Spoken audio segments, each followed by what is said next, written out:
Cricket ಜಗತ್ತಿನ interesting ಸುದ್ದಿಗಳನ್ನು quick ಆಗಿ ಹೇಳ್ತೇನೆ ಕ್ರಿಕೆಟ್ ರೌಂಡ್ ಅಪ್ ನಲ್ಲಿ.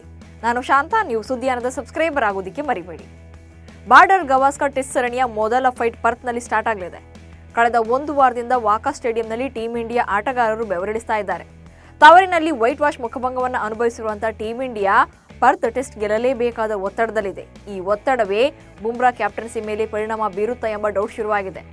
ನಾಯಕನಾಗಿಯೂ ಕೂಡ ಎಕ್ಸ್ಪೀರಿಯನ್ಸ್ ಇಲ್ಲದ ಬುಮ್ರಾ ತೆಗೆದುಕೊಳ್ಳೋ ಡಿಸಿಷನ್ಸ್ ತಂಡದ ಗೆಲುವನ್ನ ನಿರ್ಧಾರ ಮಾಡುತ್ತೆ ಎನ್ನಲಾಗ್ತಾ ಇದೆ. ಕಾಂಗರೂ ನಾಡಲ್ಲಿ ಟೀಂ ಇಂಡಿಯಾ ಹುಲಿಗಳು ಭರ್ಜರಿ ಪ್ರಾಕ್ಟೀಸ್ ಮಾಡ್ತಿದ್ದಾರೆ. ಈ ವೇಳೆ ಸರ್ಫರಾಜ್ ಖಾನ್ ಹಿಡಿದ ಕ್ಯಾಚ್ಗೆ ಕಿಂಗ್ ಕೊಹ್ಲಿಯಿಂದ ಹಿಡಿದು ಕೆಲ ಆಟಗಾರರು ಹೊಟ್ಟೆ ಹುಣ್ಣಾಗುವಂತೆ ನಕ್ಕಿದ್ದಾರೆ. ರಿಷಬ್ ಪಂತ್, ವಿರಾಟ್ ಕೊಹ್ಲಿ, ಧ್ರುವ್ ಜುರೇಲ್ ಹಾಗೂ ಸರ್ಫರಾಜ್ ಖಾನ್ ಸ್ಲಿಪ್ ಫೀಲ್ಡಿಂಗ್ ನಲ್ಲಿ ಅಭ್ಯಾಸವನ್ನ ಮಾಡ್ತಾ ಇದ್ರು. ಮೇಲ್ಮುಖವಾಗಿ ಸಾಗಿ ಬಂದ ಚೆಂಡನ್ನ ಸರ್ಫರಾಜ್ ಖಾನ್ ವಿಚಿತ್ರವಾಗಿ ಹಿಡಿದಿದ್ದಾರೆ. ಕ್ಯಾಚ್ ಹಿಡಿದ ರೀತಿಯನ್ನ ನೋಡಿ ಆಟಗಾರರು ನಕ್ಕಿದ್ದಾರೆ. ಆಸೀಸ್ ನೆಲದಲ್ಲಿ ರನ್ ಮಿಷಿನ್ ವಿರಾಟ್ ಕೊಹ್ಲಿ ಯಾವಾಗಲೂ ಕೂಡ ಕಿಂಗ್ ಆಗಿ ಆಡಿದ್ದಾರೆ. ಆದರೂ ಕೂಡ ಇತ್ತೀಚಿನ ಬ್ಯಾಟಿಂಗ್ ಫೇಲ್ಯೂರ್ ವಿಚಾರವನ್ನ ಕೆಲ ಮಾಜಿ ಕ್ರಿಕೆಟಿಗರು ಕ್ರಿಟಿಸೈಸ್ ಮಾಡ್ತಿದ್ದಾರೆ. ಇಂಥವರಿಗೆ ಈಗ ಸೌರವ್ ಗಂಗೂಲಿ ಉತ್ತರ ನೀಡಿದ್ದಾರೆ. 2014ರಲ್ಲಿ ವಿರಾಟ್ ಕೊಹ್ಲಿ ಆಸ್ಟ್ರೇಲಿಯಾದಲ್ಲಿ 4 ಶತಕ ಬಾರಿಸಿದರು. 2018ರಲ್ಲೂ ಕೂಡ ಸೆಂಚುರಿ ಸಿಡಿಸಿದರು. ಖಂಡಿತವಾಗೂ ಕೂಡ ಈ ಸರಣಿಯಲ್ಲೂ ಕೂಡ ವಿರಾಟ್ ತಮ್ಮ ವಿರಾಟ ರೂಪ ತೋರಿಸಲಿದ್ದಾರೆ ಅಂತ ಗಂಗೂಲಿ ಕೊಹ್ಲಿ ಪರ ಬ್ಯಾಟಿಂಗ್ ಬೀಸಿದ್ದಾರೆ. ಕಳೆದ 20 ದಿನಗಳಿಂದ ಆಸ್ಟ್ರೇಲಿಯಾದಲ್ಲಿದ್ದ ಋತುರಾಜ್ ಗಾಯಕ್ವಾಡ್ ನೇತೃತ್ವದ ಭಾರತ ಎ ತಂಡ ಸ್ವದೇಶಕ್ಕೆ ಮರಳ್ತಾ ಇದೆ. ಆದರೆ ದೇವದತ್ ಪಡಿಕ್ಕಲ್ಗೆ ಆಸ್ಟ್ರೇಲಿಯಾದಲ್ಲೇ ಇರುವಂತೆ ಸೂಚನೆ ನೀಡಲಾಗಿದೆ. ರೋಹಿತ್ ಶರ್ಮಾ ಮೊದಲ ಪಂದ್ಯದಿಂದ ಟೀಮ್ನಿಂದ ಹೊರಗುಳಿದಿದ್ದು ಅವರ ಸ್ಥಾನಕ್ಕೆ ಕನ್ನಡಿಗ ದೇವದತ್ ಪಡಿಕ್ಕಲ್ರನ್ನ ಆಯ್ಕೆಯಾಗುವ ಸಾಧ್ಯತೆಗಳಿದೆ. ಇದೇ ಕಾರಣಕ್ಕೆ ಸ್ಟಾರ್ ಬೌಲರ್ ಮೊಹಮ್ಮದ್ ಶಮಿಗೆ ಆಸೀಸ್ ಟಿಕೆಟ್ ಮಿಸ್ ಆಗಿದೆ ಎನ್ನಲಾಗ್ತಿದೆ. ಇಂಡೋ ಆಸೀಸ್ ಬ್ಯಾಟಲ್ಗೂ ಮುನ್ನ ವಿರಾಟ್ ಕೊಹ್ಲಿ ಹಾಗೆ ಸ್ಟೀವ್ ಸ್ಮಿತ್ ಬಗ್ಗೆ ಚರ್ಚೆ ಜೋರಾಗಿದೆ. ಇವರಿಬ್ಬರ ಆಟವೇ ಸರಣಿಯ ಸೋಲು ಗೆಲುವನ್ನು ನಿರ್ಧಾರ ಮಾಡುತ್ತೆ ಅನ್ನೋ ಮಾತುಗಳು ಕೇಳಿಬರ್ತಾ ಇವೆ. ಸ್ಟೀವ್ ಸ್ಮಿತ್ ಸಿಡಿದು ನಿಂತರೆ ಆಸ್ಟ್ರೇಲಿಯಾಗೆ ಗೆಲುವು ಪಕ್ಕ.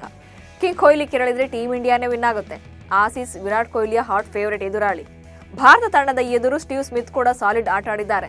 ಹೀಗಾಗಿ ಸ್ಮಿತ್ ಮತ್ತು ಕೊಹ್ಲಿಯೇ ಮ್ಯಾಚ್ ವಿನ್ನರ್ಗಳು ಎಂಬ ಮಾತುಗಳು ಕೇಳಿ ಬರ್ತಾ ಇದೆ. Team India wicket keeper Rishabh Pant IPL mega ಹರಾಜಿನಲ್ಲಿ ಕಾಣಿಸಿಕೊಳ್ತಿದ್ದಾರೆ. ಕಳೆದ ಸೀಸನ್ನಲ್ಲಿ ಡೆಲ್ಲಿ ಕ್ಯಾಪಿಟಲ್ಸ್ ತಂಡದ ನಾಯಕನಾಗಿದ್ದಂಥ ಪಂತ್ ಅವರು ಈ ಬಾರಿ ರಿಟೈನ್ ಆಗಿಲ್ಲ. ಇದರ ಬೆನ್ನಲ್ಲೇ ರಿಷಬ್ ಡೆಲ್ಲಿ ತೊರೆಯೋಕೆ ಬೃಹತ್ ಮೊತ್ತದ ಡಿಮ್ಯಾಂಡ್ ಇಟ್ಟಿದ್ದಾರೆ ಎನ್ನಲಾಗ್ತಿತ್ತು. ಇದೀಗ ತನ್ನ ಮೇಲಿನ ಆರೋಪವನ್ನ ಪಂತ್ ನಿರಾಕರಿಸಿದ್ದಾರೆ. ಬಾರ್ಡರ್ ಗವಾಸ್ಕರ್ ಟ್ರೋಫಿ ಟೆಸ್ಟ್ ಸರಣಿಯಲ್ಲಿ Cheteshwar Pujara cricket ವಿವರಣೆಗಾರನಾಗಿ ಕಾಣಿಸಿಕೊಳ್ಳಲಿದ್ದಾರೆ.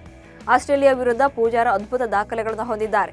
Team India ಪರ ಹಲವು ಬಿಗ್ ಇನ್ನಿಂಗ್ಸ್ ಆಡುವ ಮೂಲಕ ಗೆಲುವಿನ ಹೀರೋ ಆಗಿ ಕೂಡ ಮಿಂಚಿದ್ದಾರೆ. ಈಗ ಚೇತೇಶ್ವರ ಪೂಜಾರ ಅವರನ್ನ ಹೊಸ ಪಾತ್ರದಲ್ಲಿ ನೋಡೋಕೆ ಫ್ಯಾನ್ಸ್ ಕಾಯ್ತಿದ್ದಾರೆ. ಚಾಂಪಿಯನ್ಸ್ ಟ್ರೋಫಿಯ ವೇಳಾಪಟ್ಟಿಯನ್ನು ಈ ವಾರದ ಅಂತ್ಯದ ವೇಳೆಗೆ ಘೋಷಿಸುವ ನಿರೀಕ್ಷೆ ಇದೆ. ಚಾಂಪಿಯನ್ಸ್ ಟ್ರೋಫಿ ವೇಳಾಪಟ್ಟಿಯ ಬಗ್ಗೆ ಆತಿಥೇಯ ಪಾಕಿಸ್ತಾನ ಮತ್ತು ಭಾಗವಹಿಸುವ ಸದಸ್ಯ ರಾಷ್ಟ್ರಗಳೊಂದಿಗೆ ಚರ್ಚೆ ನಡೆಸಲಾಗ್ತಾ ಇದೆ. 1-2 ದಿನಗಳಲ್ಲಿ ವೇಳಾಪಟ್ಟಿ ಬಹಿರಂಗವಾಗಲಿದೆ ಎನ್ನಲಾಗಿದೆ. ಆರ್ಸಿಬಿ ಟ್ರಯಲ್ಸ್ನಲ್ಲಿ ಕೆಕೆಆರ್ನ ಯುವ ಆಟಗಾರ ಕಾಣಿಸಿಕೊಂಡಿದ್ದಾರೆ. ಅಂಗಕ್ರಿಶ್ ರಘುವಂಶಿ ಕೆಕೆಆರ್ ತಂಡದ 20 ವರ್ಷದ ಯುವ ಆಟಗಾರ. ಕೆಕೆಆರ್ ತಂಡದ ಪರ 10 ಪಂದ್ಯಗಳನ್ನು ಆಡಿದ್ದು 163 ರನ್ಗಳನ್ನು ಗಳಿಸಿದರು. ಇವರ ಮೂಲ ಬೆಲೆ 30 ಲಕ್ಷ ರೂಪಾಯಿ ಆಗಿದೆ. ಈ ಅಗ್ರೆಸಿವ್ ಬ್ಯಾಟರ್ ಮೇಲೆ ಆರ್ಸಿಬಿ ಕಣ್ಣಿಟ್ಟಿದೆ. ಬೆಂಗಳೂರಿನ ಚಿನ್ನಸ್ವಾಮಿ ಸ್ಟೇಡಿಯಂನಲ್ಲಿ ನಡೀತಾ ಇರುವಂತಹ ಆರ್ಸಿಬಿ ತಂಡದ ಟ್ರಯಲ್ಸ್ನಲ್ಲಿ ಅಶುತೋಷ್ ಶರ್ಮಾ ಕೂಡ ಭಾಗವಹಿಸಿದ್ದಾರೆ.